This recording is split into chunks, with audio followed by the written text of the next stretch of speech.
Então, boa noite a todos, sejam todos bem-vindos à nossa aula do módulo 5 do curso de formação de professores, né? Já estamos aí há 5 semanas nessa trajetória, faltam mais 3, e eu acho que agora a gente começa a falar um pouco mais técnico do xadrez, né? Um pouco mais técnico, porque vem agora alguns assuntos, alguns temas mais técnicos, mas sempre com a visão de como trabalhar em sala de aula, como conversar com os meninos, como usar o xadrez como ferramenta pedagógica. Então, eu queria muito que vocês participassem, fizessem perguntas, porque hoje a aula é uma aula de regras ainda, né? Nós vamos falar sobre o roque, o en passant, a promoção e os casos de empate. E, a princípio, é muito simples, são regras só. Porém, surgem muitas dúvidas, muitos casos específicos que, às vezes, a gente não sabe qual que é o melhor momento de falar, como colocar para os meninos, E aí eu preciso muito que vocês perguntem para a gente não passar despercebidos, para a gente não passar despercebido em algum ponto, né? Eu me lembro que na turma passada houve muitas perguntas com relação ao rock, muito mais do que eu imaginava, porque parece uma coisa muito simples, né? Mas a gente vai ver algumas coisas interessantes aqui. Tá? Então sejam todos bem-vindos. Eu vou pedir para vocês hoje, vou fazer uma dinâmica um pouquinho diferente. Vou pedir para vocês, ao invés de eu compartilhar a tela, vocês me fixarem na tela, porque eu preparei uma forma um pouco diferente de apresentar hoje, eu acho que vai ser melhor para todo mundo. E assim a gente já consegue disponibilizar a gravação hoje para vocês, né? Para quem não assistiu, para os outros, né, que não estão aqui. A gente já está fazendo uma gravação direta da transmissão, tá? Por isso que está um pouquinho diferente. Beleza? Então, a primeira coisa eu queria perguntar para vocês quem que assistiu os vídeos, né? Os vídeos que estão disponíveis na plataforma, que ele gravou com todo cuidado. E se vocês assistiram os vídeos, eu vou começar falando sobre o rock. Então, assim, vamos começar sobre o rock. Vocês assistiram os vídeos e tem algo ali que vocês guardaram para perguntar, ou eu posso ir tocando aqui? Acho que pode ir tocando. Eu assisti os vídeos, pode ir tocando sim. Pelo menos por mim. Legal. Beleza. Pessoal, eu vou fazer o seguinte. O movimento do rock, claro que o foco nessa aula hoje não é ensinar o movimento do rock, porque vocês já viram nos vídeos, mas a gente sabe que o movimento do rock, né, a gente anda o rei 2 casas para o lado e a torre passa para o lado do rei. O que a gente encontra em sala de aula, né, de situações? Primeiro, o rock é um movimento do rei, não é um movimento do rei e da torre, não é um movimento da torre, é um movimento do rei. Por que eu estou dizendo isso? Porque quando você vai realizar o rock, você deve mover o rei primeiro 2 casas e depois a torre passa para o lado do rei. Por que isso? Porque se você toca no rei quando estiver jogando, você é obrigado a mover com o rei.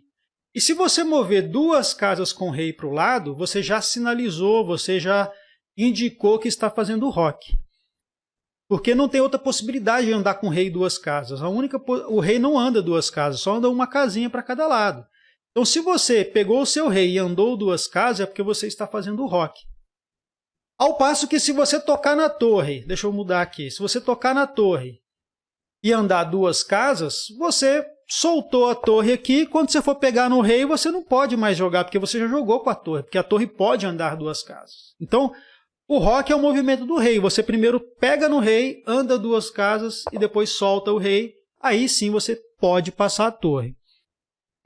Os meninos, a gente mesmo, muitas vezes quer fazer o rock pega com as 2 mãos, né? Uma mão no rei e uma mão na torre. Isso não é permitido de acordo com as regras do xadrez, porque você tem que jogar com a peça que você tocar. E se você tocar em 2 peças, né? Você tem que jogar com qual peça, né? Se você tocar no bispo e no cavalo, né? Você não pode, você tem que escolher uma peça só. Se tocar no rei e na torre, você pode estar tentando enganar o seu adversário, né? Tentando fazer o adversário pensar que você vai fazer alguma coisa e você faz outra. Então você toca no rei, anda 2 casas e passa a torre. Essa é a forma correta de fazer o roque. Lembra que o Eli falou para vocês nas aulas anteriores? Ó, fala pro aluno sentar em cima de uma mão e jogar só com a outra mão. O xadrez só joga com uma mão. Então não precisa das 2 mãos para fazer o roque. Isso é importante. O roque é um movimento muito importante, tanto para a proteção do rei, quanto para o desenvolvimento da torre. É um movimento que garante, né, faz com que você proteja o rei e também coloca a sua torre em jogo. Né? Já aceitou ele? Já. Coloca a sua torre em jogo. Então, saber as regras, saber as condições, os critérios para se fazer o roque, não é só para você não cometer erros, é também para você tentar aproveitar dessas regras para atrapalhar o jogo do adversário. Tá? Então, a gente pode fazer o roque para os 2 lados, tanto na ala do rei quanto na ala da dama. O que é a ala do rei e a ala da dama? Né? Se a gente pegar aqui o tabuleiro, o rei, do lado dele tem um bispo, depois um cavalo, depois uma torre, a posição inicial do jogo. Né? E do outro lado tem a torre, o cavalo, o bispo e a dama. Então, essa metade, esse lado onde tem a dama com as peças, né? Essa metade todinha do tabuleiro aqui, ó, a gente chama de ala da dama, o lado da dama. Né? E essa outra metade todinha de verde aqui do tabuleiro a gente chama de ala do rei, né? O lado do rei. Vocês vão ouvir muito essa expressão, ala da dama e ala do rei. Tá bom? Então a gente pode fazer o roque para o lado do rei, na ala do rei, que é o roque menor, o roque pequeno, e pode fazer o roque na ala da dama, o roque maior, o roque grande. Tá? Condições para a gente fazer o roque que os meninos às vezes confundem. Primeiro, eu não posso fazer o roque se eu já tiver mexido, movido com o rei ou com a torre. Então, se por acaso... agora deixa eu ver aqui se é a vez das brancas. É a vez das brancas, né? Se por acaso o jogador das brancas move o rei para o lado, o jogador das pretas faz o movimento, o jogador das brancas volta o rei para onde estava, o jogador adversário faz outro movimento. Aí você tentar fazer o roque, pode ver que o computador já não deixa você fazer o roque. Por quê? Porque o rei já mexeu, já fez algum movimento, mesmo voltando para a casa inicial. Tá? Então... a mesma coisa com a torre, tá bom? Se já tiver movido a torre, perdeu o direito de fazer o roque com essa torre. Mesmo que a torre volte para a posição inicial dela, eu não posso mais fazer o roque. Mas eu posso fazer para o outro lado, porque essa outra torre eu não mexi ainda. Né? Nem o rei, nem a outra torre. Então, sabendo disso, a gente tenta aproveitar, explorar isso. Né? Como? De alguma forma, durante a partida, é uma dica que a gente vai dar sempre para os alunos, uma coisa, um pensamento estratégico nosso. Se eu conseguir fazer alguma coisa que force o meu adversário a mexer com o rei, eu estou fazendo com que ele perca o direito de fazer o roque. Fazendo com que ele perca o direito de fazer o roque, eu estou garantindo que o rei dele não vai ter tanta segurança quanto teria se fizesse o roque. Tá? Se a gente perceber... pensar bem, ó, deixa eu abrir um tabuleiro. Deixa eu limpar tabuleiro. Cadê?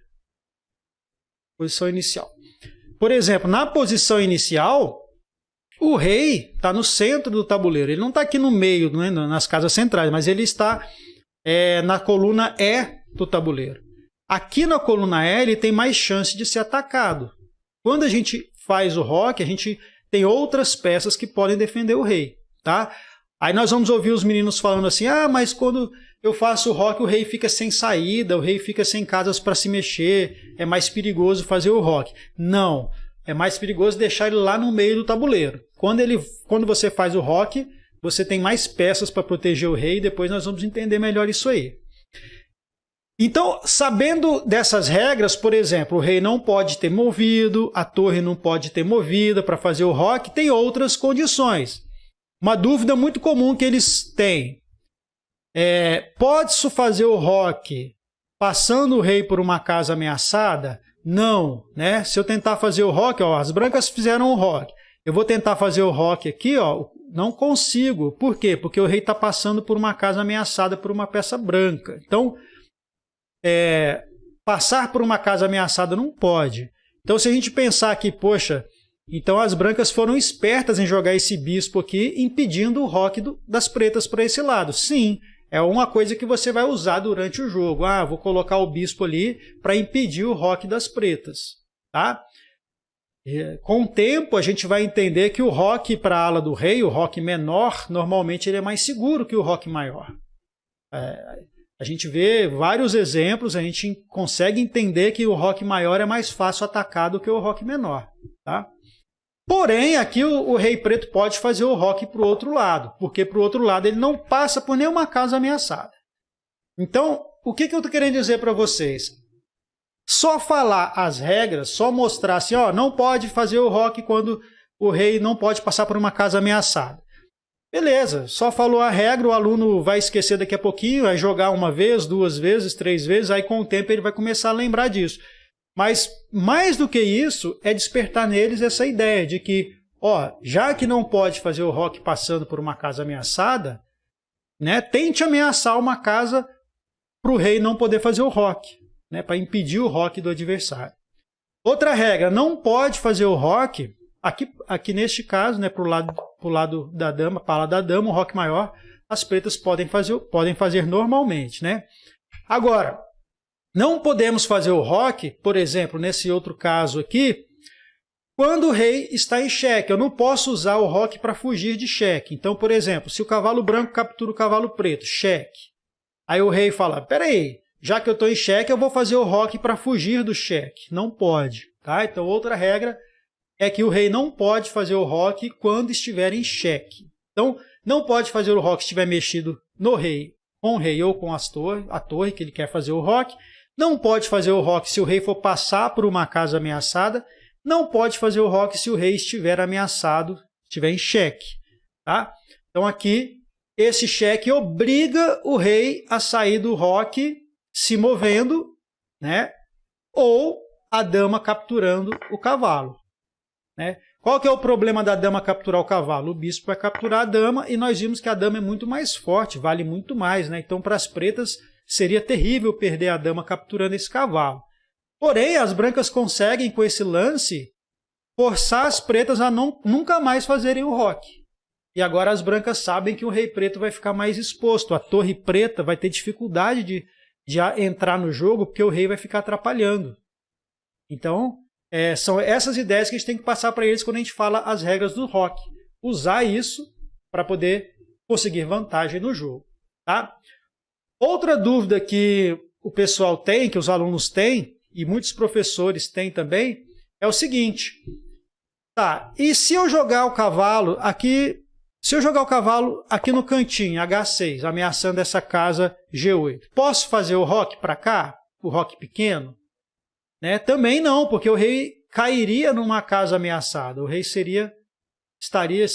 você estaria colocando o seu próprio rei em xeque. Não pode fazer isso. Eles perguntam muito isso também. E outra situação que também gera muitas dúvidas é, por exemplo, vamos supor que aconteça o seguinte, o bispo vem para cá, o peão vem para frente, eu vou fazer alguns lances aqui só para chegar na posição que eu quero, tá? O bispo capturou o peão, aí eu já sei que eu não posso fazer o roque para cá, né, o roque maior, porque o bispo ameaça uma casa onde passa o rei. Tá? Mas aí vamos supor que o bispo saia daqui, não está mais ameaçando essa casa. Posso fazer o roque agora e a torre passar por uma casa ameaçada? Posso fazer o roque? Ah lá, consegui. Por quê? Porque o bispo ameaçava uma casa por onde a torre passava, não tem problema. O problema é onde o rei passa. Tá bom? Então essas são as regras principais do roque. O rei não pode passar por uma casa ameaçada, o rei não pode fazer o roque quando está em xeque, o rei não pode fazer o roque quando tiver movido ou o rei ou a torre que a gente quer fazer o roque. Beleza? Então essas são as regras do roque. Beleza, agora por que os jogadores falam tanto nisso, né? Tem que fazer o roque, tem que fazer o roque. A gente fala para os meninos assim, importante fazer o roque para proteger o rei, é importante fazer o roque. Vamos dar uma olhadinha Deixa eu colocar essa posição inicial aqui para ficar maior.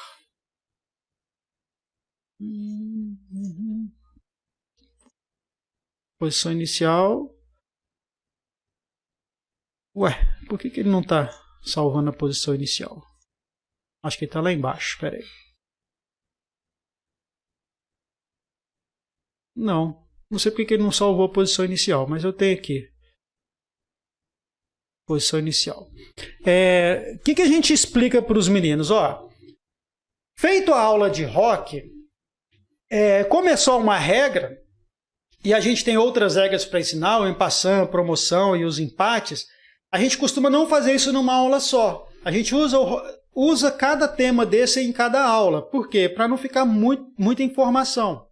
E também para poder praticar um pouco o que foi visto. Então, como assim praticar o rock? A gente vai fazer o seguinte com eles. Ó, vamos jogar uma partida, fizemos lá a explicação dos casos, né? Mostramos os exemplos onde o rei não pode fazer o rock e tudo mais. E aí a gente coloca as crianças para jogarem. E aí nós vamos criar jogos adaptados, criar regras de alguns jogos para que eles exercitem o rock. Então, por exemplo, podemos falar para eles assim, ó, o jogo agora vai ser o seguinte, tem que fazer o rock antes de capturar qualquer peça do seu adversário. Então não pode capturar nada antes de fazer o rock.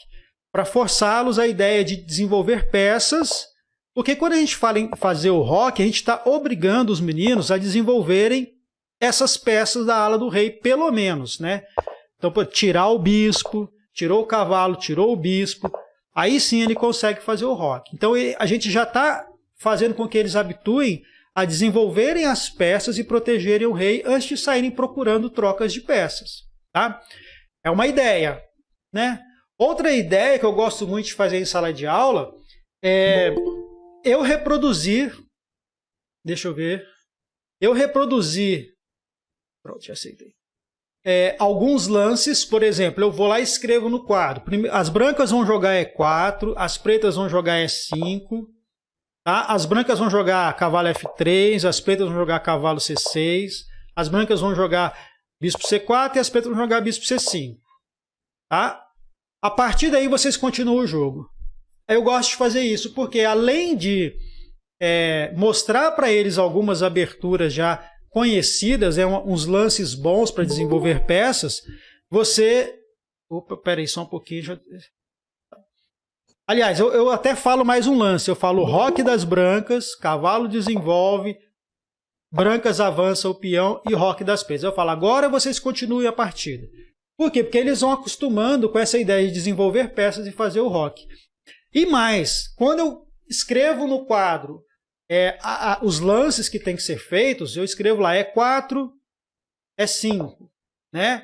Escrevo lá cavalo F3, cavalo C6. Sei lá... Bispo E2, bispo E7. Escrevo cavalo C3, cavalo F6. Roque e roque. Pronto.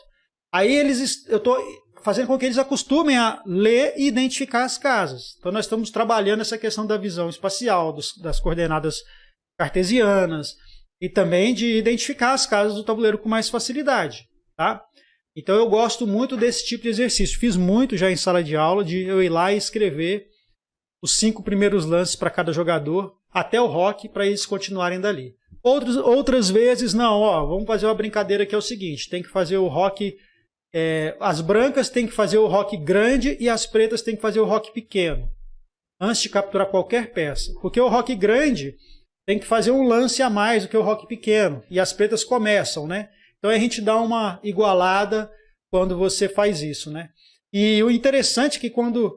a gente fala assim com eles, as brancas têm que fazer o roque grande e as pretas têm que fazer o roque pequeno. Aí a gente vê coisas desse tipo aqui, né? As brancas querem desenvolver rápido o lado da dama e as pretas querem desenvolver rápido o lado do rei. Né? Aí nós vamos ver coisas desse tipo, roques de lados opostos. Então, um outro assunto importante sobre o roque é que quando os jogadores fazem o roque em lados opostos, os planos deles ficam muito claros. A principal ideia das pretas é tentar avançar os peões na ala da dama, para poder expor o rei branco. E o principal plano das brancas é avançar os peões na ala do rei para poder expor o rei preto.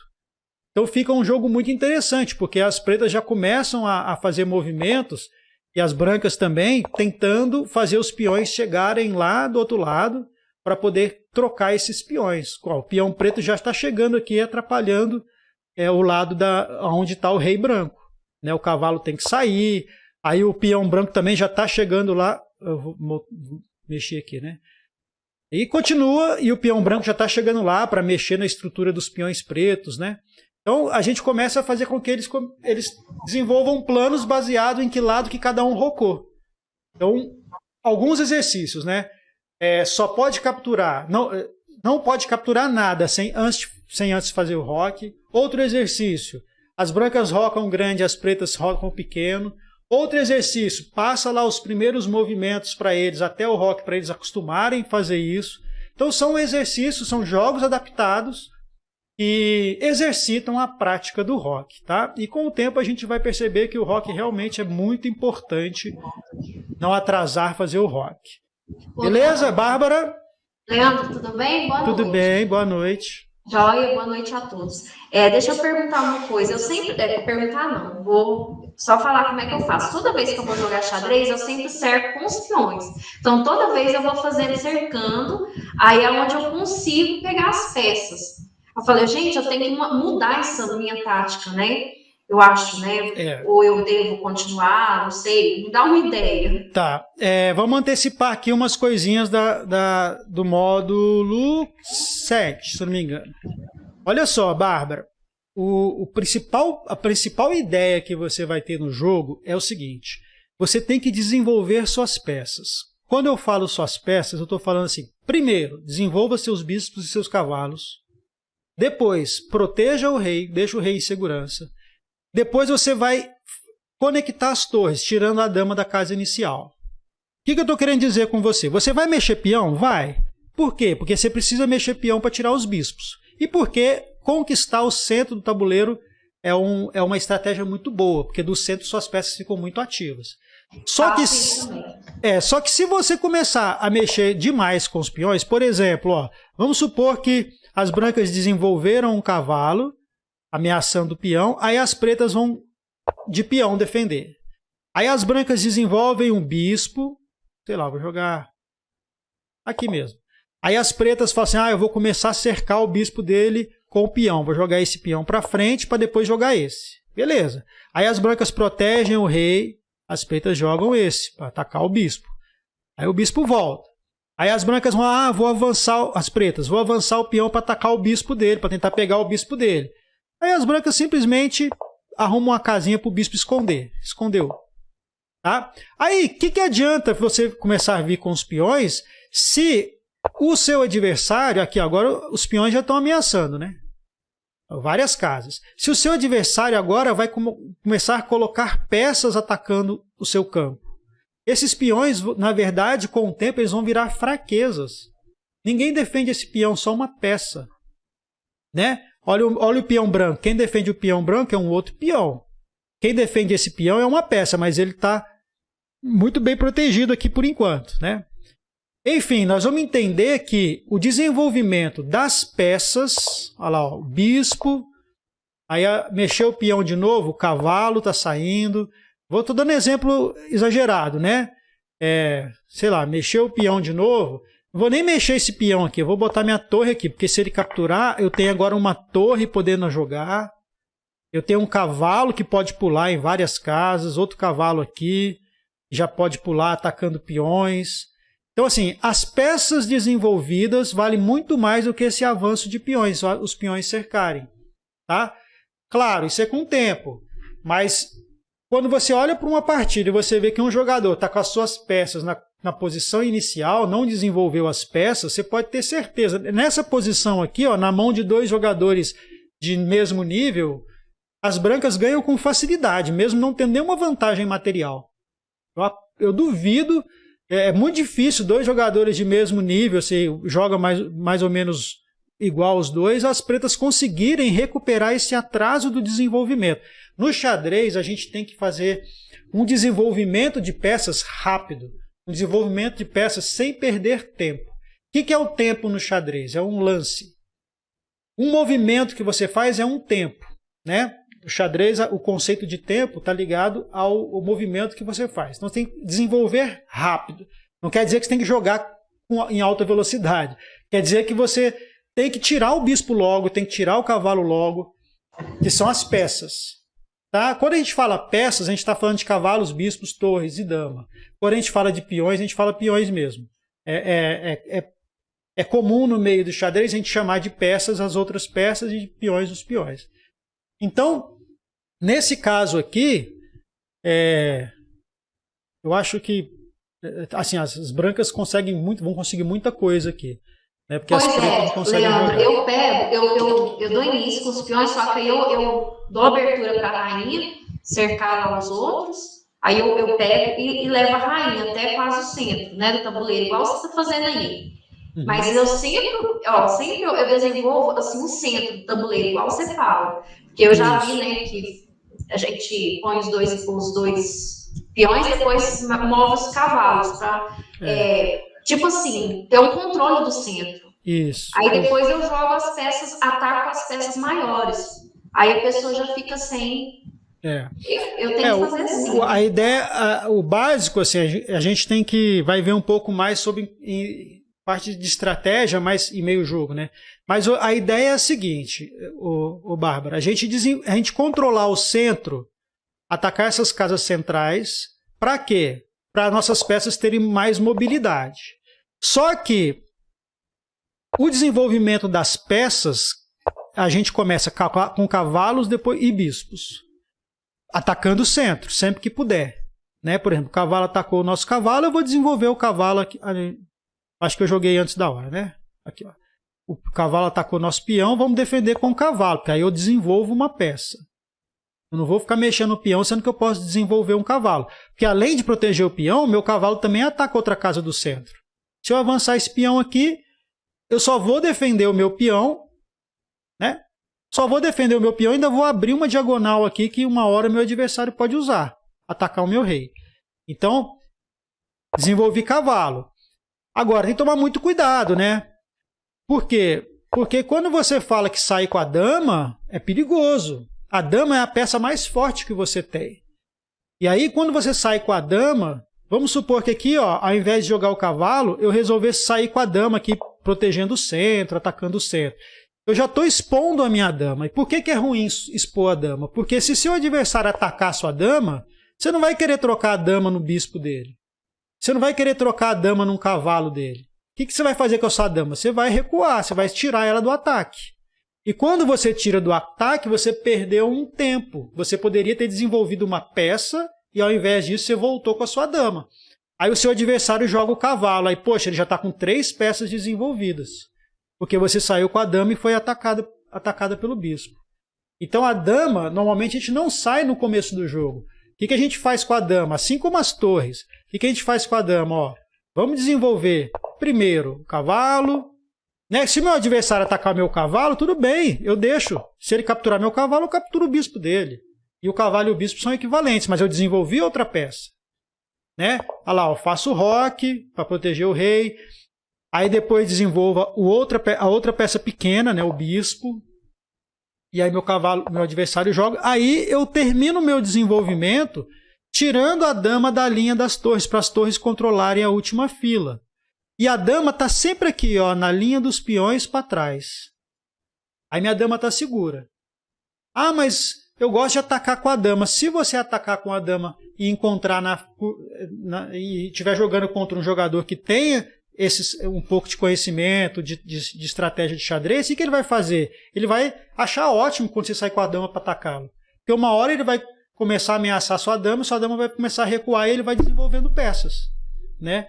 E aqui a gente está terminando a abertura do jogo. Por exemplo, vamos supor que as pretas fazem o roque, agora a gente está terminando a abertura. O que falta agora? Falta colocar as torres talvez em lugares melhores. Né? Depois nós vamos ver na parte estratégica que a torre a gente quer colocar no lugar onde você imagina que esses peões vão ser trocados. Por exemplo, eu imagino que uma hora vai ter uma troca de peões aqui no centro.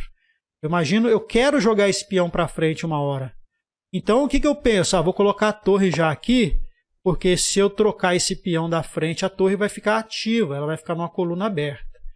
Então, a preocupação nossa no começo do jogo é desenvolver os cavalos, os bispos, né? Sempre atacando o centro, fazer o roque para proteger o rei. Depois a gente deixa a dama ali pertinho dos peões e protege. Aí sim nós vamos começar a fazer nossos planos de como atacar o adversário. Nesse caso aqui, ó, as pretas também desenvolveram. Vamos colocar a dama aqui, por exemplo, também desenvolveram. E aqui a gente já tem algumas ideias. Por exemplo, se o peão avançar, está ameaçando o cavalo e o peão. Aí se o peão capturar, a gente já pode pensar em sequências aqui. Por exemplo, ataquei o cavalo. Se ele capturar o meu peão aqui, eu vou capturar a dama dele lá embaixo. Ó, capturar a dama dele, ou então vou capturar o cavalo aqui primeiro, ameaçando a dama dele. Que já o cavalo estava de graça. Aí você começa, aí vamos entrar na parte de cálculo e ver. Então aqui, na verdade, se ele capturar aqui, ele não vai capturar aqui, senão vai perder o cavalo. Pode ser que ele capture minha dama, mas aí minha dama está protegida. E minha torre agora está numa coluna aberta. Então tem várias coisas para a gente aprender ainda. Mas, inicialmente, sair com a dama não é muito bom.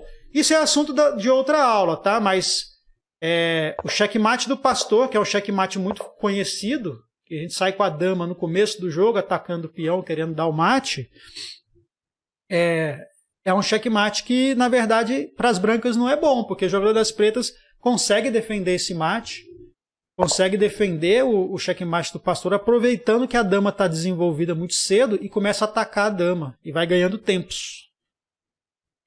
Ô Bárbara, sabe aquela... Eu não sei se você está inscrita no nosso canal. Eu estou fazendo uma série no canal do Sistema X jogando partidas e explicando as ideias das partidas. Essa série está muito interessante porque eu estou jogando partidas com jogadores no nível legal, assim, não está muito alto o nível, e aí eu vou explicando essas ideias de atacar o centro. Por que eu joguei aqui? Para poder atacar o centro, para poder atacar isso. Eu tenho até... Deixa eu pegar aqui o link para mandar aí no chat para vocês. Olá, seja muito bem-vindo ao nosso canal. Quando entra aqui, ele está no vídeo 19. Essa série está no vídeo 19. Esse vídeo foi postado essa semana. Eu vou mandar o link do vídeo 19. Depois você dá uma olhadinha lá, que são essas ideias, tá? Tá aí no chat para vocês o link do vídeo. Leandro, então, eu sempre, assim, eu atacar com o bispo eu posso, mas com a rainha nunca. Sempre deixa para o último lugar e deixa, de preferência, se deixa na linha dos peões lá, né? Só para mim entender. No xadrez é assim, nunca diga nunca, tem as exceções. Tem hora que o adversário seu vai... Poxa, tá me entregando um cavalo, eu não vou lá porque senão a rainha, a dama vai ficar exposta? Não, eu vou lá e cato o cavalo e volto. Mas de um modo geral... A dama, no início do jogo, quando ela sai, ela faz a gente perder tempos. Assista, sem brincadeira, você assiste a série que a gente está fazendo, porque já tem 19 vídeos e estou falando exatamente isso. Por que eu joguei aqui? Para atacar o centro. Por que eu joguei aqui? Para poder abrir a coluna. Entendeu? E essa a ideia. Nós vamos falar sobre isso no capítulo, acho que é 7 do curso. No capítulo 6 são os jogos adaptados ainda. Tá? Obrigada. Legal, mas de uma maneira. Isso já. Essas coisas que nós conversamos agora já são ideias estratégicas. O plano de jogo. Então, assim, eu não sei o que eu vou fazer, mas eu sei que eu vou desenvolver minhas peças rapidamente, eu vou atacar o centro do tabuleiro, eu vou fazer o roque para proteger o meu rei, eu vou desenvolver as peças rápido. Você vai ver na série que a gente está fazendo, tem hora que eu falo assim, nós já desenvolvemos peças, já fizemos o roque e o nosso adversário está com o rei no centro. O que a gente vai fazer? Vamos avançar os peões do centro para abrir o centro. Porque o rei está lá no centro, a gente abre os peões centrais, nosso rei está seguro, aí a gente consegue atacar o rei adversário. A gente torce para o adversário demorar a fazer o roque por isso, porque a gente avança os peões do centro, troca, e aí consegue atacar o rei. Do mesmo jeito, quando você faz o roque do lado oposto do seu adversário. Se o adversário faz o roque pequeno, você faz o roque grande. Aí você vai e já avança os peões em cima do roque dele. Se ele não tomar cuidado, se ele não contra-atacar avançando os peões em cima do seu roque também, 4 lances depois ele já está com o rei todo aberto. Aí você ataca o rei. São ideias estratégicas. Tá bom? E o roque é um movimento estratégico também. Você tem que tomar cuidado. São raras as linhas, né, as aberturas estudadas e tal, os jogadores que não fazem o roque numa partida. Muito específico. Né? Beleza? Então, assim, alguma pergunta mais sobre o roque, galera, que vocês... Então, assim, eu gosto de dizer para vocês o seguinte. Não ensina o roque só como uma regra de movimento. Ensina o roque como uma ideia. Por que você vai fazer o roque? Você vai fazer o roque para proteger o rei. Você vai fazer o roque para desenvolver sua torre. Imagina, a torre, ela começa o jogo no cantinho do tabuleiro. Ela está bloqueada por um peão, por um cavalo. É uma peça muito forte. Então eu preciso fazer com que essa peça passe a fazer parte do jogo, a jogar de fato. Né? Enquanto o cavalo está aqui atacando várias casas do tabuleiro, várias casas centrais, a minha torre está aqui atrás, não está fazendo nada. Então eu preciso desenvolver as peças e dar jogo para a torre. Né? Como que eu vou dar jogo para a torre? A primeira ideia, fazendo o roque. Porque aí elas começam a defender a linha do rei. Como que é uma outra ideia de dar jogo para a torre? Quando as peças estiverem diminuindo um pouquinho, cavalo, bispo diminuindo um pouquinho, a torre já não vai ser tão ameaçada assim, porque a torre é uma peça forte. Se ela for ameaçada, eu vou recuar, eu não vou trocar à toa. Aí a gente procura as colunas abertas, as colunas que não tem peões na frente, para a gente poder colocar nossas torres para elas atuarem lá no centro do tabuleiro. Beleza? Então tá. Deixa eu ir para o próximo. Um outro movimento especial que a gente... Aqui eu já falei, que a gente quer referente a esse capítulo, é a promoção, não, o en passant, né? O en passant é um movimento especial de peão. Nessa aula eu vou colocar aqui para mostrar para vocês. A gente usa muito o site Lichess, lichess.org. Tem muitas atividades para a gente fazer, para a gente indicar para os alunos fazerem. Então tem a seção de quebra-cabeças, que são exercícios. Inclusive tem uma outra série no nosso canal, que é fazendo exercício de quebra-cabeça, de tática desse site. Tem a seção Aprender. Aí tem os básicos de xadrez. Aqui no Lichess, isso aqui também já vai ser explorado melhor na aula 8, no módulo 8 do curso. Mas eu já vou usar hoje com vocês. Além de movimento das peças e fundamentos, né, que tem pronto aqui, tem a parte do en passant. Para eu explicar o en passant, eu gosto desses exemplos. O en passant é um movimento especial do peão. Então, a gente não costuma ensinar o en passant lá quando a gente ensina o movimento do peão, porque são muitas regras. O peão é a peça que tem mais regras no xadrez. Né? O peão anda para frente, o peão captura na diagonal, ele não pode voltar, ele não pode pular, só anda uma casa. Quando chega, nós vamos ver que tem várias regras para o peão. Então a gente ensina o básico, o movimento principal do peão, e depois a gente vem com os movimentos especiais. O en passant é um movimento especial. Quando o peão das pretas anda 2 casas, o peão das brancas tem o direito de capturar como se as pretas tivessem andado uma casa só. Olha só que loucura. O peão das pretas andou 2 casas. O peão das brancas não pode capturar para o lado. Ele captura na diagonal, certo? Mas aí a gente sabe que a regra do xadrez diz o seguinte: o peão preto pode andar no primeiro movimento dele, 1 ou 2 casas. Então ele tem o benefício de escolher andar 1 ou 2. Então no momento que você usa esse benefício de andar 1 ou 2, você dá o direito das brancas também de poder capturar como se você tivesse andado 1 só. Para compensar a grande vantagem do peão de fazer 1 ou 2, para compensar essa vantagem que ele tem de escolha, a branca também pode capturar se quiser, quando o peão passar por ele e parar do lado dele. Então, de passagem, captura na passagem. O peão andou 2 casas, está passando pelo peão branco, aí eu tenho o direito de capturar na diagonal como se tivesse andado uma casa só. Por exemplo, aqui ó, as pretas jogaram 2 casas o peão de G para frente. Então, andou 2 casas, ele está passando pelo peão branco, ele dá o direito do peão branco de capturar como se ele tivesse andado uma só. Vou voltar nesse exemplo. Oi. Uma dúvida aqui. Somente quando ele move no primeiro lance as 2 vezes, as 2 casinhas, ou se ele mover uma casa, depois andar outra, ele também toma passando, só quando ele move de primeira 2 casas? Só quando ele move de primeira 2 casas. Tá? Andou 2 casas, você pode capturar como se ele tivesse andado uma. Porque se ele andar uma casa só, né, aí você pode capturar normalmente. Né?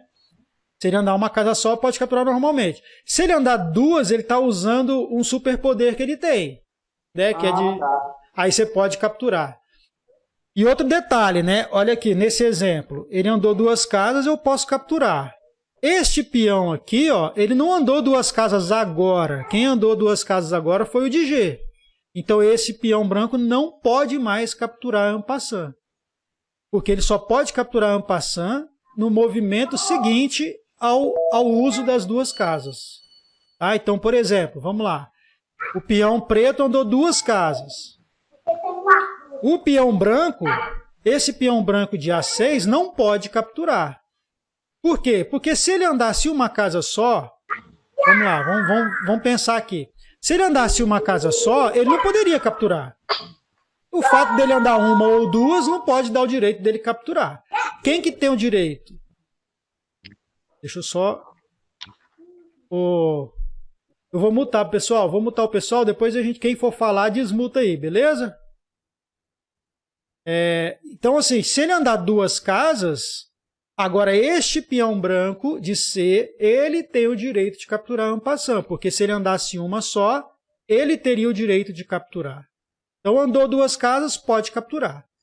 Este aqui não, porque se ele andasse uma, ele não teria o direito de capturar. Né? Aí pode capturar aqui.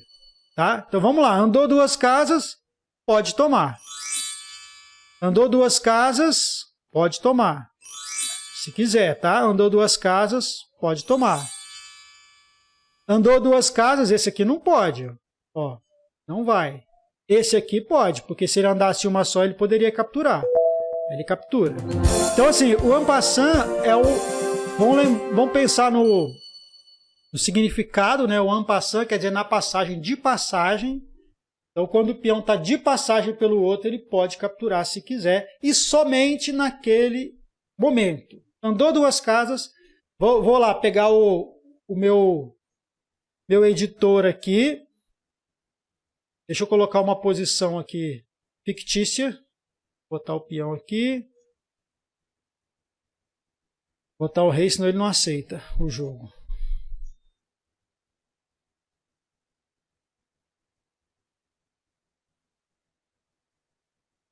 Então, por exemplo, se o peão preto... Opa!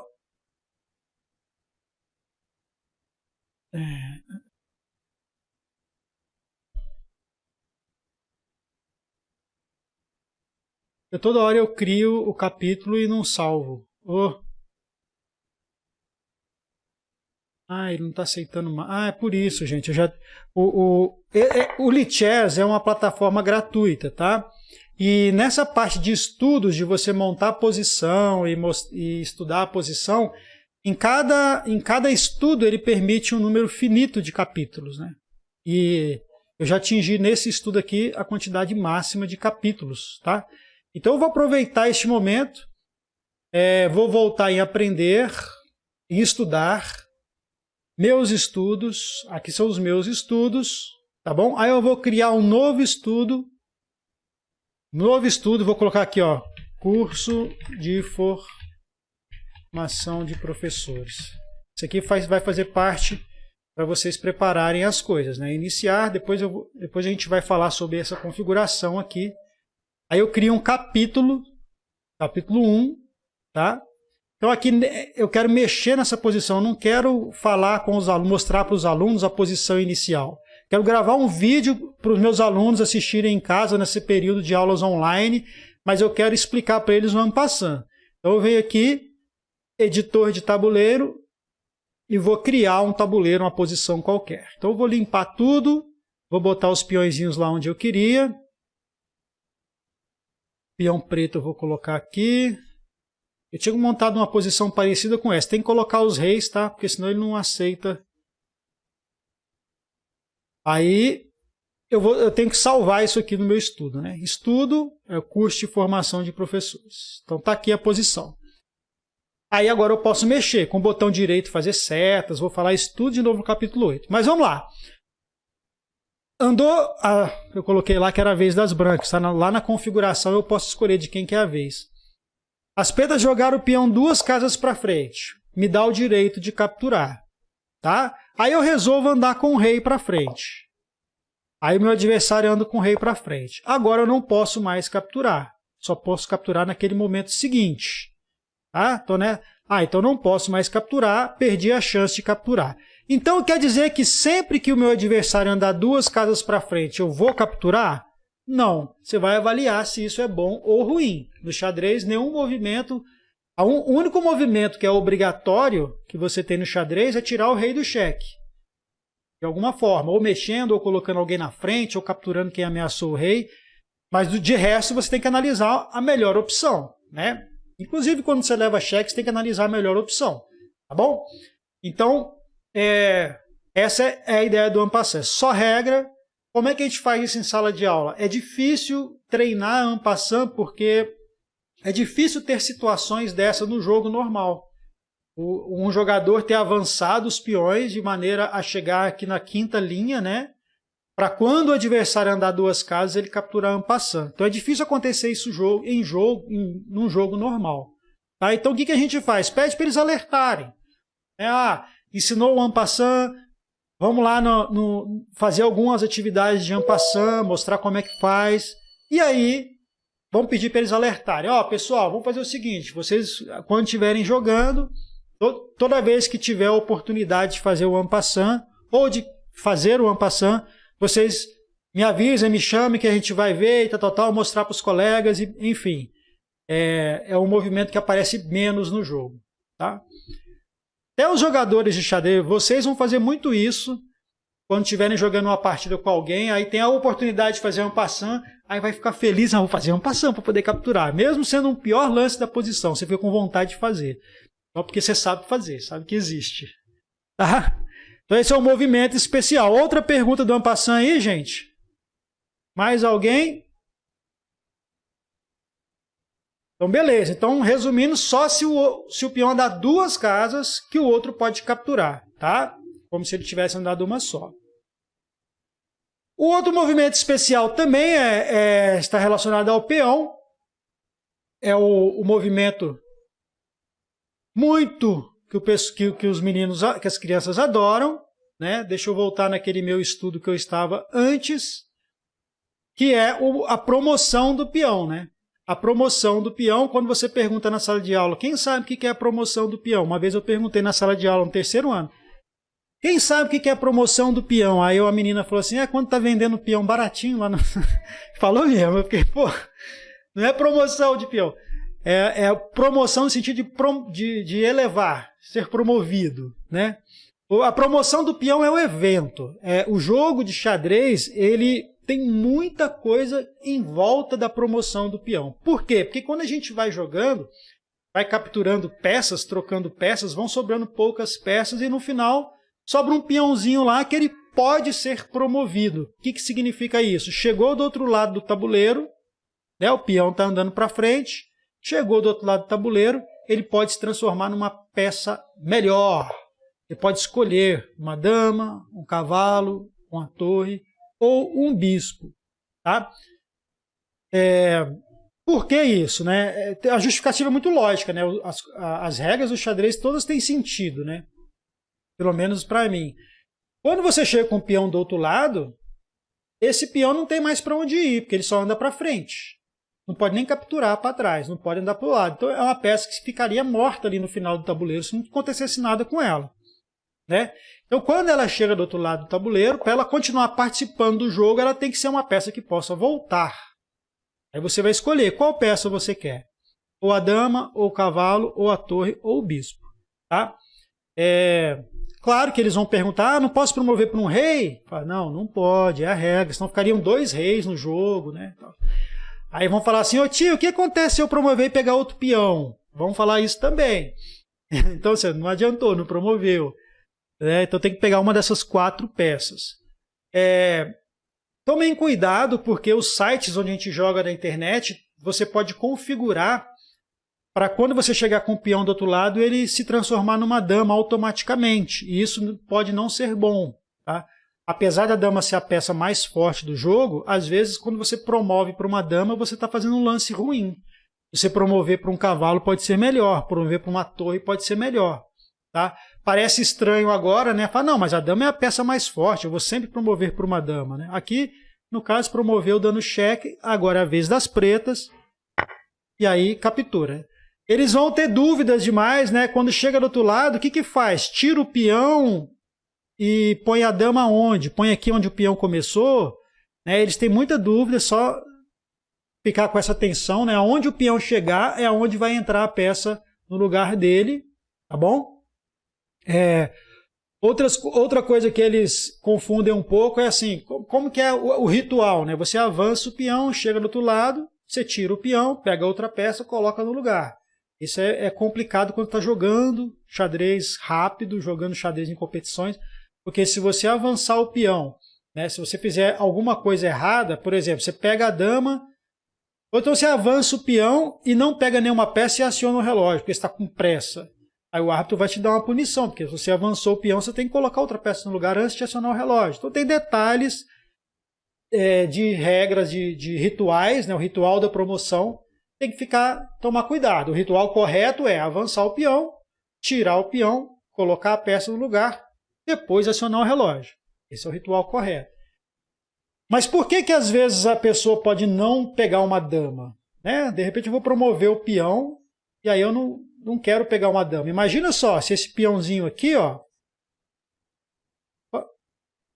que vai ser promovido, né? Esse peão aqui vai ser promovido. Imagina assim, ó, se o meu rei estivesse aqui, se o rei preto estivesse aqui, tá? E tivesse um outro peão branco aqui. Vamos tirar essa torre daqui, porque a torre está defendendo tudo, né? Isso. Então imagina que nessa posição o peão branco resolva avançar, né? Ah, vou avançar e vou pegar uma dama. Deixa eu só fazer uma outra coisa aqui, que é tirar essa torre do jogo, porque senão a minha ideia vai por água abaixo. Deixa eu só... Isso. Estudo... Por formação de professores. Então, vamos supor que está nessa posição aqui, aí o branco avança... Ixi, falei que estava... Aí, tá vendo? Aconteceu aquela situação. Ó. Quando eu fiz a edição, eu coloquei pretas jogam. Eu não olhei para cá. Tem que mudar aqui. Ó. Brancas jogam. Vou de novo voltar lá e salvar no curso de formação. Então agora é a vez das brancas. Então se as brancas avançarem e promoverem para o peão, né, agora é a vez das pretas. Beleza? Aí as pretas vão tentar mexer com o peão, não consegue porque o peão está na frente. Vão mexer com o outro peão, não consegue estar na frente. Vão tentar mexer com o rei e não consegue, porque essa casa a dama está ameaçando, o rei não pode ir para a casa ameaçada. Essa casa, a dama está ameaçando, o rei não pode ir para a casa ameaçada. Essa casa, o peão está ameaçando, então o rei não pode vir para cá. Né? Essa casa, a dama está ameaçando, então o rei não pode vir para cá. E essa casa, o peão está ameaçando, o rei não pode vir para cá. Então, quando acontece essa promoção para a dama, nessa situação, as pretas não têm aonde jogar. Então, agora a gente entra no outro assunto dessa aula. O que acontece quando é a sua vez de jogar e você não tem nenhum movimento legal possível? Eu não posso mexer nenhuma peça. Isso é o empate chamado empate por afogamento. Quer dizer que você deixou seu adversário sem possibilidade de mover, essa partida é decretada empatada. Imagina, o jogador das brancas tem um bispo, 5 peões, mais uma dama e não conseguiram vencer porque não deixou o rei jogar, não deixou as pretas jogar. Então aqui, ó, seria melhor para as brancas, se chegasse aqui do outro lado e promovesse para uma torre, por exemplo, que é uma peça muito forte, e dá a casa para o rei jogar. Aí o rei pode jogar. E não empatou o jogo. Agora as brancas continuam o jogo. Vou lá promover de novo. Aqui não pode nem capturar, né? Vou promover outra peça lá para ficar com muitas peças boas. Agora eu posso promover para uma dama, porque o meu rei tem aonde jogar. Né? E agora as brancas vão atacar o rei preto e vão dar o mate. Então, assim, existe um tipo de empate, que é o empate por afogamento, que acontece quando o jogador não tem nenhuma peça para mover, nenhum movimento legal para fazer. Oi? Uma dúvida aqui, por exemplo, né? Mesmo sendo um xadrez pensado, você ali vai fazer a promoção. Certo. Aí você não ficou atento no sentido se você pegasse a dama e afogar. Aí você relou na dama e olhou para o tabuleiro e falou, não posso pegar essa. Aí aquela regra do lance também, peça relada, peça mexida, é isso? Não, a dama tá fora do jogo, né? A dama tá fora do jogo. Eu coloquei o peão, aí eu peguei a dama, eu ia colocar no tabuleiro. Só que eu colei no tabuleiro, que eu visualizei, eu disse, não, vai afogar. Aí eu peguei, não, então agora eu quero pegar uma torre. Isso pode ou não? Pode, você ainda não colocou a peça, né? Porque você avançou o peão, você tirou o peão, você foi lá do lado de fora, pegou a dama. Aí, antes de colocar a dama, você percebeu isso. Aí você vai lá e pega a torre e coloca. Pode, sem problema. Tá? A dama ainda não entrou no jogo. Aquela peça de fora ainda não entrou no jogo. Tá? Inclusive, tem jogador que faz isso, né? Como pressão, né? Pega uma dama, tá com o peão chegando do outro lado, ele pega a dama, segura na mão. Como quem diz, estou avisando para você que eu vou promover meu peão. Né? E aí ele pega, enfim, não tem problema você segurar peças de fora do jogo, né? E aí se avançou o peão, vai escolher, você pode estar procurando a dama, pegou na torre, tirou para o lado, pegou na dama, não tem problema não. Colocou no tabuleiro, aí já era. Tá? Soltou no tabuleiro, já era. Beleza? Professor. Oi. Boa noite, é Clóvis. Fala, Clóvis. Essa questão de realmente segurar a dama é interessante. E trabalha até com o psicológico, né? Isso. E a gente vê mesmo no campeonato, eles pegam a dama, já fica segurando na mão, e você já fica aqui do outro lado meio que nervoso. Eita, esse cara vai fazer mesmo vai fazer essa promoção. Isso muito mesmo. Isso aí. Tem muito disso, né? O xadrez, o psicológico, o lado psicológico, ele influencia muito nas partidas, né? Tem gente que... Rapaz, eu joguei uma partida no Campeonato Mineiro ano passado, e eu perdi uma partida, eu perdi para o campeão na primeira rodada. Na primeira rodada do torneio eu perdi para o garoto, foi um garoto de 16 anos, eu perdi para ele e eu perdi só para ele. Rapaz, o menino, eu estava melhor que ele, eu estava tranquilo na partida, mas o menino, cara, ele ficava... Sabe quando a pessoa arrota e assopra? Faz assim? O moleque ficou fazendo isso. Um determinado momento ele começou a fazer... Ele fazia assim, ó, dava uma engasgada e soprava, eu estava de frente para ele. Ano passado não, ano retrasado. E não tinha máscara. Se tivesse máscara eu até conseguia disfarçar um pouquinho, né? Só que começou a me incomodar. Só que eu não sou do tipo que vai chamar o ar, pô, o cara tá fazendo isso. Não, eu fiquei quieto na minha, né? E saí, eu chegava para trás, eu tava tranquilo. Até que uma hora fiquei incomodado, fiz um lance lá qualquer que eu fiquei perdido na partida. E depois que terminou, eu falei, poxa, eu deveria ter falado com ele, né? Um garoto, poderia ter falado para ele, ó, você não... Aí depois que acabou a partida, eu fui ver. Aí aconteceu a mesma coisa numa mesa, 3, 4 mesas do lado.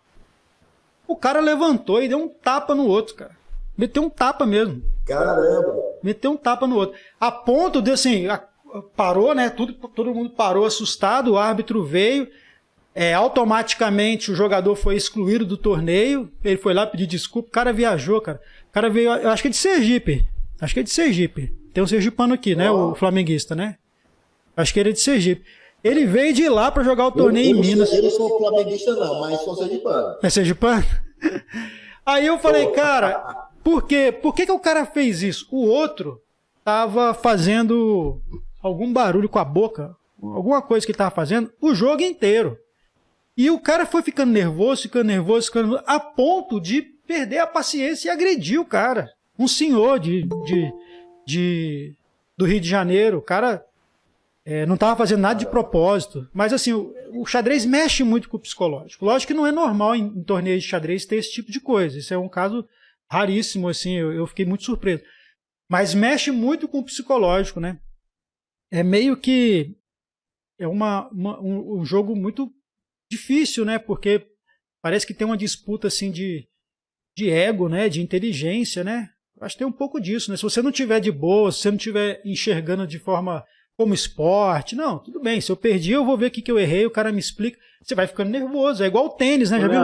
O jogo de tênis, o cara pega a raquete, vai lá e bate no chão, fica doidinho, quebra tudo. Fala, Almir.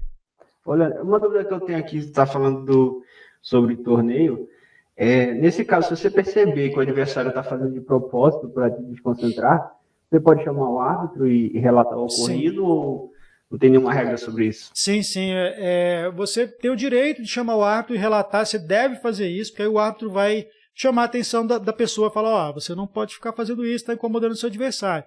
E aí, se a pessoa continuar e o árbitro entender que ele está fazendo aquilo para te desconcentrar, para te atrapalhar, ele pode punir o jogador, tá? Ele pode punir com acréscimo de tempo no relógio, aí se persistir no incômodo, ele pode até decretar a derrota do jogador. Tá? Se ele, igual esse outro que deu um tapa no outro lá, no mesmo momento ele perdeu a partida e a punição dele foi maior, porque ele foi excluído do torneio, e o árbitro faz ele relata para a Federação Internacional, para a Confederação Brasileira e para a Federação Internacional, né? Porque era um torneio que valia rating feed. Ele faz esse relatório e a federação pode puni-lo de novo ainda com algumas medidas, né? De impedir de jogar partidas oficiais durante um tempo. Então, assim, é igual no futebol lá, né? Mas você deve, eu acho que você não deve fazer o que eu fiz, ficar ali aguentando para não causar problema, para não fazer nada, mas só que você, por dentro, você está incomodado, está te atrapalhando, você está perdendo a concentração, você está preocupando com outras coisas, né? O ideal é falar assim, tá? Tem algumas pessoas que querem reclamar de tudo. Eu, como árbitro de competições de várias idades e vários tipos de competições, já presenciei coisas assim. Uma criança de 7 anos jogando uma competição Campeonato Brasileiro e toda hora ela chamava o árbitro para reclamar do colega que estava jogando com ela. E reclamava de tudo. Aí a gente tem mais experiência, eu entendi que ele foi orientado por sabe lá quem, um adulto, a ficar incomodando o adversário, tudo que o adversário fazia. Aí o menino jogou, acionou o relógio com a peça. Eu levantava a mão, ele bateu o relógio com a peça. Aí eu falava pro menino assim, não pode acionar com a peça, deixa a peça no lugar, aciona com a mão, porque senão você vai estragar o relógio, tal. Aí o menino ia lá e mexia a perna, chamava, ele tá mexendo a perna, tá me atrapalhando. Então assim, aí você via que já é. Aí eu cheguei e tive que falar para ele, você não pode chamar o árbitro dessa forma, toda hora, porque aí eu vou dar uma advertência para vocês dois, porque aí ele foi quietando, mas então tem que tomar muito cuidado, né? Não pode também tentar abusar, né? Tem que ser honesto, né? Isso aí acontece com essas crianças pequenas, rapidinho acaba. É um ou outro que vai crescer com esse tipo de atitude no xadrez, porque rapidinho eles são já marginalizados, né? Eu participo de muitas competições de xadrez e esse tipo de coisa é muito raro. Essas pessoas ficam manchadas, né? Quem tem esse tipo de atitude vai sendo excluído, né? Enfim, mais alguma dúvida?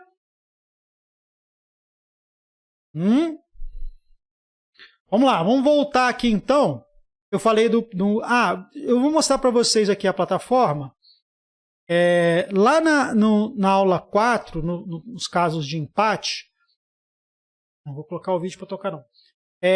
A gente tem a parte do nosso material, do nosso livro, né? Que a gente tem alguns exemplos, inclusive a gente até tem uma coisa para consertar aqui, tá? Sobre 2 cavalos de rei contra rei, eu vou falar agora. A gente tem alguns casos de empate, a gente tem os principais, né? Empate por insuficiência de peças, o empate por comum acordo, o empate por repetição e o empate por 50 lances, né? Aqui eu não falei de afogamento, não, falei depois, tem a parte de afogamento, esse aqui não é de uma série que eu já falo de afogamento. E o afogamento, que são os principais.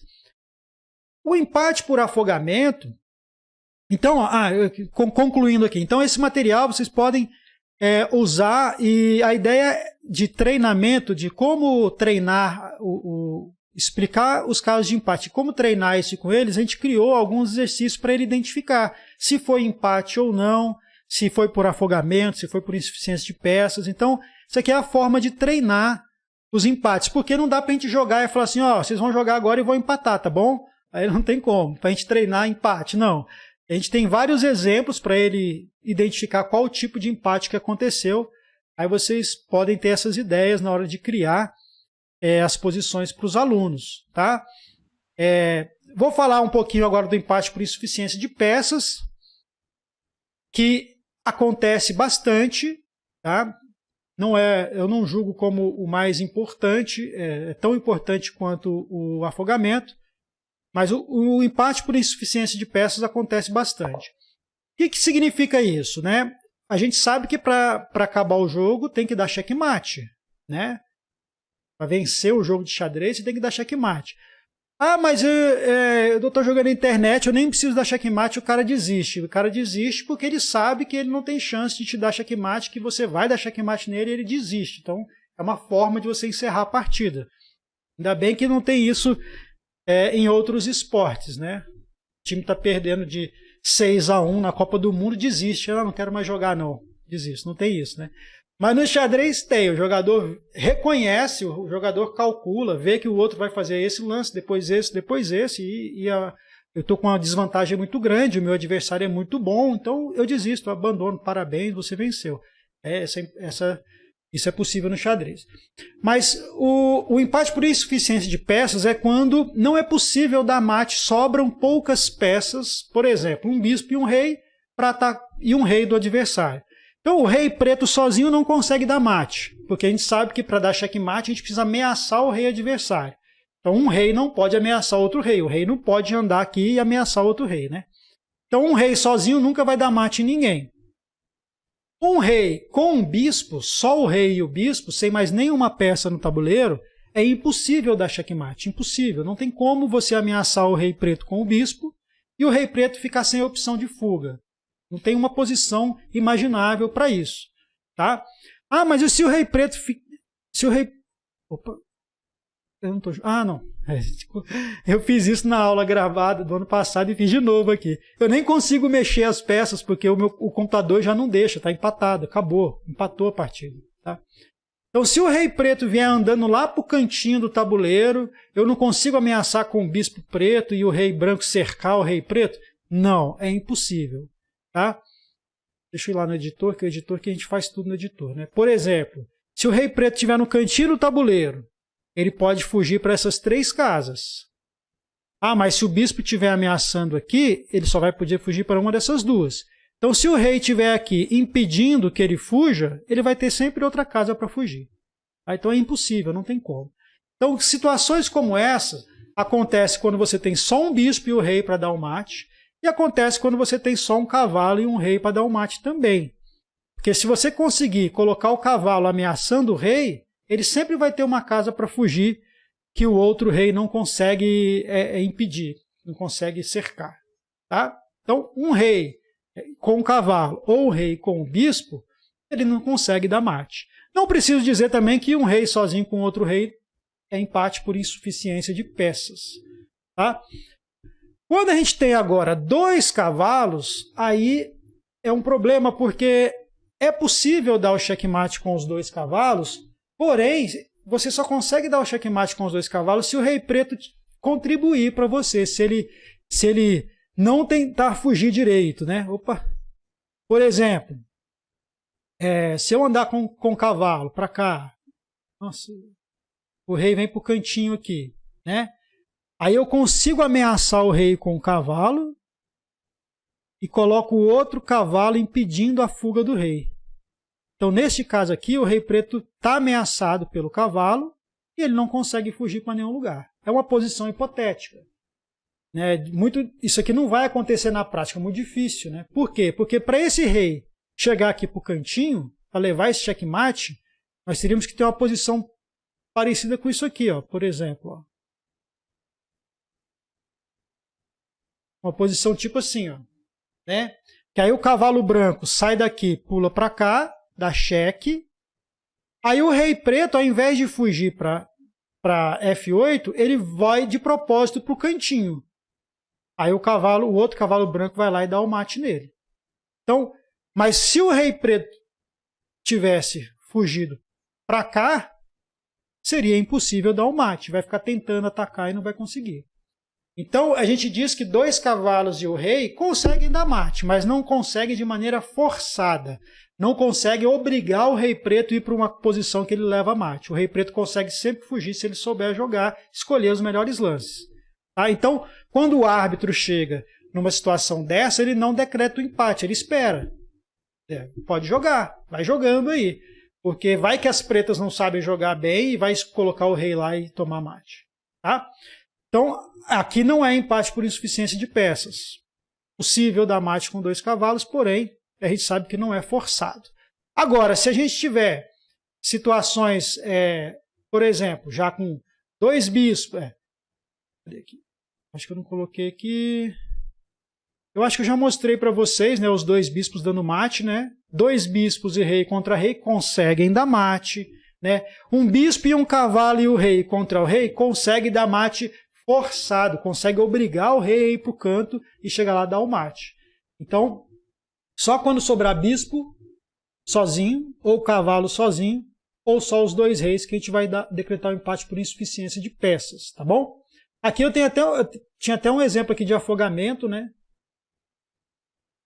Esse aqui, acho que eu ia dar um exemplo de afogamento, né? O peão vem para frente, aí o rei vem, aí o peão vem para frente, aí o rei vem, pronto. Agora o rei não consegue andar, nem o peão. Afogou o jogo. Com 2 torres a mais, afogou o jogo. Enfim, eu mudei de assunto aqui, mas é porque estava na posição. Beleza? Então, empate por insuficiência de peças é quando sobra sozinho, ou o cavalo, ou só o bispo, ou só os 2 reis. Beleza? Alguma pergunta? Sim, esse empate independente do tempo, né? Chegou nessas peças finais aí, o árbitro já vai dar empate, né? Independente do tempo. Isso? Ô Rodrigo, aí tem um problema sério que tem umas regras novas da FIDE que elas estão falando o seguinte, que já existe essa regra da FIDE. Se for um torneio blitz de 3 minutos com 2 de acréscimo, eles estão deixando jogar até acabar o tempo. Se tiver 2 segundos de acréscimo, como eles já sabem que é empate, os jogadores experientes, eles vão jogar tão rápido que vai só aumentar o tempo. Aí o árbitro decreta empate. E tá vendo que ele sai, o árbitro viu que ali só está aumentando o tempo, vai decretar um empate. Aí, na escola, o que a gente faz? É empate, acabou a partida. Por quê? Porque o jogador pode perder uma partida no tempo, sendo que a posição está empatada. Isso não tem sentido. Ah, não, mas se eu tenho 2 cavalos a mais, se eu tenho 1 cavalo a mais, eu tenho o direito de ganhar? Não. O seu adversário pode ter sacrificado uma dama para poder deixar você só com 1 cavalo e empatar o jogo, porque ele queria empatar o jogo. Para ele, o empate era o suficiente. Concorda comigo? O cara pode ter lá uma dama jogando contra o outro que tem 1 cavalo e uma torre. Aí o jogador que está com a dama está lá dando cheque, o outro está cobrindo com a torre, cobrindo com o cavalo. E o cara pensa assim, peraí, se eu empatar essa partida, eu faço meio ponto. Meio ponto eu ganho o campeonato. Ele vai lá e sacrifica a dama na torre para sobrar só o cavalo e o bispo para o adversário. Pô, garantiu o empate. Não tem mérito um cara que prepara isso também? É a regra. Né? Igual o empate por afogamento. Ah, mas eu tinha 2 damas e 1 torre e afoguei o jogo. Pô, mas às vezes o seu adversário te levou a essa posição também. Né? Tem que pensar nessa possibilidade. Tá?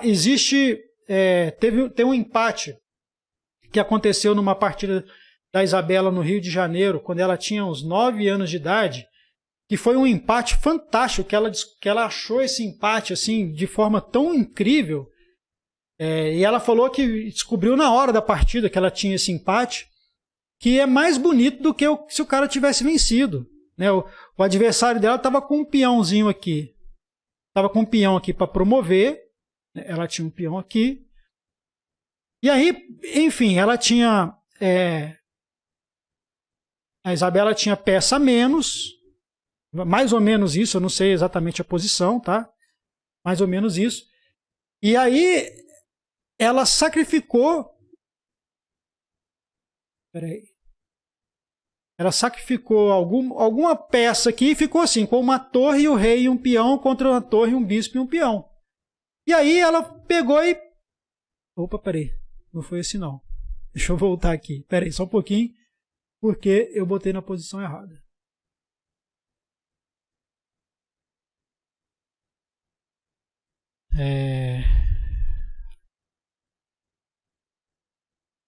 Peraí. Ixi, eu não vou lembrar a posição exata mais. Ai, que dó. Tava aqui, ó. Tava assim, ó. Uma posição tão bonita. Eu não sei, acho que tava assim. Era isso. E aí ela sacrificou uma peça e chegou nessa posição, né? E aí, quando ela sacrificou a peça... Ah, de novo eu fiz isso? Poxa, não salvei. Esqueci. Quando ela sacrificou a peça e chegou naquela posição,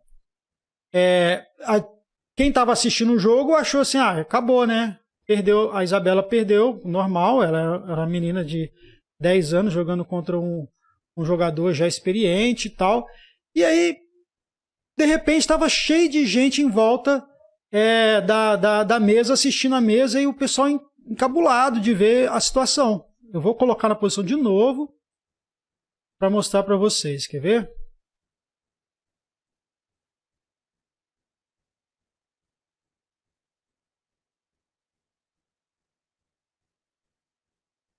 Brancas jogam. Isso. Então foi um outro tipo de empate. Ela chegou, sacrificou peça, ficou com a posição pior no jogo e jogou torre cheque, né? Aí fala, peraí, se o rei capturar a torre, ela não pode jogar aqui porque o bispo pega, não pode jogar aqui porque a torre está ameaçando, e não pode jogar aqui porque o peão está ameaçando, então é um empate por afogamento, né? Aí o adversário dela viu que era um empate por afogamento, mexeu com o rei, aí ela veio cheque. Aí ele não pode capturar porque dá empate por afogamento, mexeu com o rei, ela cheque. Aí o cara começou a mexer com o rei, ela cheque. E o cara foi mexendo com o rei, ela foi colando a torre no rei do cara. E o cara não pode capturar essa torre, né? Lógico, aqui eu estou dando... eu não estou calculando nada, né? Aqui, cheque. Se capturar com o bispo, está afogado. Se capturar com o rei, está afogado. Aí o cara mexeu mesmo, tentou andar com o rei, várias casas aqui, e ela colou a torre no rei, dando cheque. Para quê? Porque não pode capturar a torre, porque dá um empate por afogamento. Isso aqui a gente chama de carrapato. Ela fez um carrapato no rei.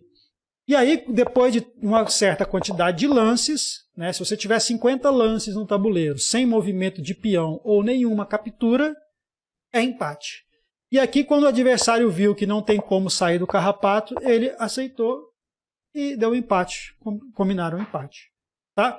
Então, assim, são recursos. O que é legal a gente mostrar para os meninos? Que essas regras são importantes a gente conhecer, porque são regras que vão dar recursos para a gente ter ideias. Ah, peraí, eu estou perdido aqui, mas o meu rei está preso, está sem casa para ir. Então, se eu entregar a minha torre, vai ser afogamento. Se eu entregar a minha dama, vai ser afogamento. Né? Tem uma partida muito linda, eu não vou saber achar aqui agora de cabeça, rápido, mas tem uma partida muito bonita do Kasparov que ele dá um show, né?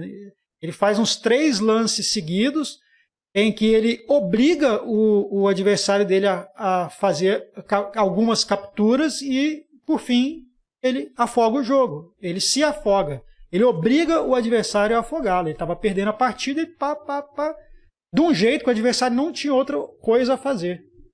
Né? Beleza? Então, o empate por 50 lances que a gente coloca aqui, ó, aqui a gente coloca normalmente quando o rei está solitário, né? Tem só o rei no tabuleiro e aí o adversário está jogando, você está só com o rei, você vai contando os 50 lances. Se inteirar 50 lances sem dar o checkmate, é empate. Tá? Mas vale também, nesses casos de carrapato, você tem lá 50 lances sem ter captura ou movimento de peão. Tá? Se tiver movimento de peão, começa a contagem de novo, porque movimento do peão significa o peão está indo para a promoção. E o empate por comum acordo, né? Que é aquele empate que quem não é do mundo do xadrez acha um absurdo os jogadores combinarem um empate, né? Ah, vamos empatar? Vamos. Então tá, empatou. Acabou a partida, empatou. Tá? Isso é possível no xadrez, é bem comum acontecer. E é bom também, porque é feito às claras, né? Você não precisa ligar de madrugada para o treinador do outro time para combinar um resultado, né? Você chega no seu adversário e fala, ó, bem, se empatar a partida para mim tá bom. Quer empatar? Se o outro achar que para ele tá bom também, empatou, tá? Agora, com os jogos na internet, é que estão condenando muito essa prática, porque os jogadores são contratados para jogar online, para as pessoas assistirem online, e aí eles vão lá e empatam, aí isso está sendo bem criticado. Mas é bem comum. Durante a disputa do título mundial, que o Fischer foi campeão em cima do Spassky, antes disso, nos torneios de candidatos, nos torneios anteriores, o Fischer brigou muito por causa disso, né? Porque ele acusava a ex-União Soviética de combinarem resultado entre eles, né? De empate entre eles, e prejudicavam os outros jogadores, né? Por exemplo, imagine que no torneio de 12 pessoas tivessem 5 da ex-União Soviética e o restante de outros países, que era o que acontecia, né? Eles tinham muitos jogadores fortes. Aí um deles estava despontando no torneio, os jogadores estão jogando no torneio, aí eu perdi uma partida. Poxa, eu perdi uma partida, não tenho mais chance de ser campeão. Aí quando eu jogava com o adversário, eu tentava vencer, fazia tudo para vencer. Quando eu jogava com um colega da União Soviética, eu não ganhava, entregava, eu combinava empate. Essa foi a denúncia do Fischer, né, que eles faziam um jogo de equipe, combinando empates com aqueles jogadores que não tinham mais chance de vencer e tudo mais. Enfim, é polêmico ainda, mas tá dentro da regra, tá? No xadrez escolar, na sala de aula, eu já bani isso da sala de aula. Tá? Você pode empatar com o seu colega por comum acordo só depois de 30 lances de cada um. Tá? Porque sempre na sala a gente tem aquela turminha, tem 20 alunos na sala, tem 2, 3 que não gostam de jogar, que não querem jogar, que fazem corpo mole, que não faz o esforço de pensar um pouquinho. Aí ele fala, não, a gente já terminou. Como assim vocês terminaram? Não, a gente empatou. Por quê? A gente empatou. Não, aí não vale, aí eu não aceito. Então na sala de aula a gente coloca essas regrinhas nossas para poder motivar os meninos. Fala, não, joga um pouco mais, pensa um pouco e tal. Beleza? Alguma pergunta? Vamos lá, Célio. Essa regra dos 30 lances, quando eu participava de torneios aqui representando o município, eu sou de Santa Catarina, Tubarão, e aí eu jogava bastante, era por equipes. Né? Certo. Então, na regra, tinha 1 hora, era xadrez pensado, era 1 hora para 23 lances, mais 1 hora nocaute. Uhum. Né? Então, eu já pergunto, se o outro jogador não fizer 23 lances em 1 hora, ele perde? Sim, essa modalidade, quando você tem um tempo diferente depois de tantos lances, sim. Você tem, normalmente, o campeonato mundial é assim, né? O mundial de categorias é assim. Você tem 1 hora e 40 para fazer 40 lances e depois ganha mais 40 minutos. Se você chegar numa 1 hora e 40 do seu relógio e não tiver chegado nos 40 lances, aí você perdeu a partida. Tá? Você só tem esse bônus de 40 lances se você chegar no lance 40. Né? Então eu acho que é parecido, foi isso que foi feito. Isso foi criado porque quando você chega no lance 40, você já está indo para o final do jogo. E aí o que a FIDE pensou? Não, já está indo para o final do jogo, então vamos dar qualidade para esse final. Vamos dar tempo para eles jogarem o final pensando direitinho. Se chegou até ali, vamos dar tempo para eles jogarem o final pensando direitinho, porque senão chega no final e começa a ter muito erro, porque está com pouco tempo. Né? E é interessante, as partidas do Mundial são assim. Né? Agora eu acho que eu confundi, acho que são 2 horas, depois mais 40 minutos, alguma coisa assim. Tá? Só para contextualizar, dia 19 vai recomeçar o campeonato de candidatos, né? Se Isso. quiser acompanhar para ver, né, como é que funciona. Isso, pessoal. Ó, dia 19 começa o torneio de candidatos. Para quem não sabe o que é o torneio de candidatos, é um torneio que reúne os melhores jogadores do mundo que classificaram nos torneios zonais, interzonais. E é um torneio que vai decidir quem vai disputar o título mundial contra o Magnus Carlsen, que é o atual campeão mundial. Então, o xadrez é muito legal isso, porque você tem que ser campeão de um campeonato mais forte do mundo para ter o direito de desafiar o atual campeão mundial para brigar pela coroa de campeão. É igual no boxe, eu acho isso legal, porque cria toda uma expectativa, né? E o campeão mundial não joga esse torneio de candidatos, então ele fica lá se preparando, analisando as partidas de quem está jogando e tal. Então, normalmente tem transmissão pelo Chess 24. Lógico que são partidas dificílimas da gente entender tudo, mas a gente vai pegando as coisas, vai vendo como que é o comportamento. Partidas longas demais. Então é aquela coisa. Eu normalmente vou fazer outras coisas, dou uma olhadinha, depois volto, dou uma olhadinha, volto. Ou então espero o Rafael Chess, que depois ele vai lá e comenta todas as partidas, né? O Rafael Leite, aliás. O Rafael Leite, canal Xadrez Brasil. Depois ele vai lá e publica todas as partidas comentando e falando como é que foi, contando a história. Então tem isso também. Mas é bom acompanhar, né? Campeonato Mundial, o atual campeão mundial está aí já desde 2013, né? Eu acho que desde 2013 que ele é o campeão mundial. Carlsen. Um fenômeno aí. Eu lembro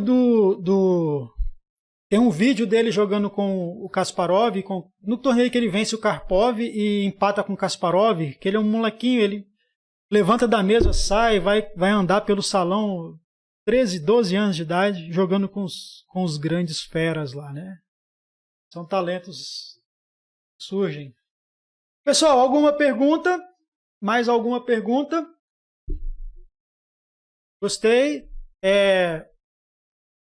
Na próxima aula, a gente vai falar de alguns jogos adaptados que envolvem, para fechar essa questão dos jogos adaptados com checkmate, algumas coisas diferentes, e depois a gente volta no módulo 7 com ideias de meio jogo, de abertura, e depois no módulo 8 a gente vai focar nas ferramentas, tá? Nas ferramentas da internet, no site e tudo mais. Então eu vou esperar mais uma pergunta aí, que alguém tiver, mais duas, e vou encerrar, hein? Já são 9h30. O Eli tá aí ainda? Deixa eu ver. Boa noite, Leandro. Ô Eli, eu sei que você vai falar que eu falo muito, mas eu gosto de falar muito quando o assunto é xadrez. Então, agora se alguém quiser fazer alguma pergunta pro Eli também, estamos abertos aí. Então, Leandro, teve um momento aqui, cara, que eu não estava aqui porque o meu celular acabou a bateria e eu fiquei preocupado. Não, tranquilo. Foi ótimo, o pessoal participou. Eu queria mais perguntas, mas eu acho que o assunto ele é bem específico. Eu acho que o que tem que ficar aqui hoje, gente, é o seguinte.